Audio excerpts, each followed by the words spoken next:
Perfect হবে বা কোন ট্রেডিংটা আপনি করলে ভালো হবে সেটা আপনি নিজে বুঝে নেবেন। তো নাম্বার 1 ট্রেডিং যেটা বর্তমানে অনলাইন ট্রেডিং এর ভিতরে সবচেয়ে বেশি জনপ্রিয় 3টে ট্রেডিং।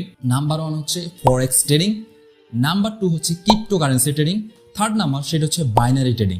তো ফার্স্ট অফ অল হচ্ছে ফরেক্স ট্রেডিং যেটা, সেটা কি?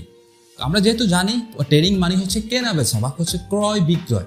তো একটা জিনিসের দাম যখন কমবে তখন আমরা কিনবো, যখন বেড়ে যাবে তখন সেল করবো। তো ফরেক্স ট্রেডিংটা হচ্ছে, ধরেন আমাদের পার্শ্ববর্তী দেশ হচ্ছে ইন্ডিয়া, ইন্ডিয়ার কারেন্সি কি? তাদের কারেন্সি হচ্ছে, আমাদের যেমন দেশের কারেন্সি হচ্ছে টাকা, ওদের কারেন্সি হচ্ছে কি? ওদের হচ্ছে রুপি। যেমন হচ্ছে আমাদের সৌদি আরবের কারেন্সি কি? সৌদি আরবের কারেন্সি হচ্ছে, আমি শিওর না, এটা সম্ভবত আপনার দেরহাম বা কোনো কিছু একটা বলে। তো প্রত্যেকটা দেশেরই কিন্তু এভাবে একটা নির্দিষ্ট পরিমাণ কারেন্সি থাকে। তো আপনাকে কি করতে হবে, ধরেন আজকে ইন্ডিয়ার একটা রুপি, ইন্ডিয়ান এক রুপির দাম ধরেন বাংলাদেশি টাকা হচ্ছে 10 টাকা। আমি একটা এক্সাম্পল দিচ্ছি, ধরেন আপনি আজকে ইন্ডিয়ার একটা রুপিকে আপনি 10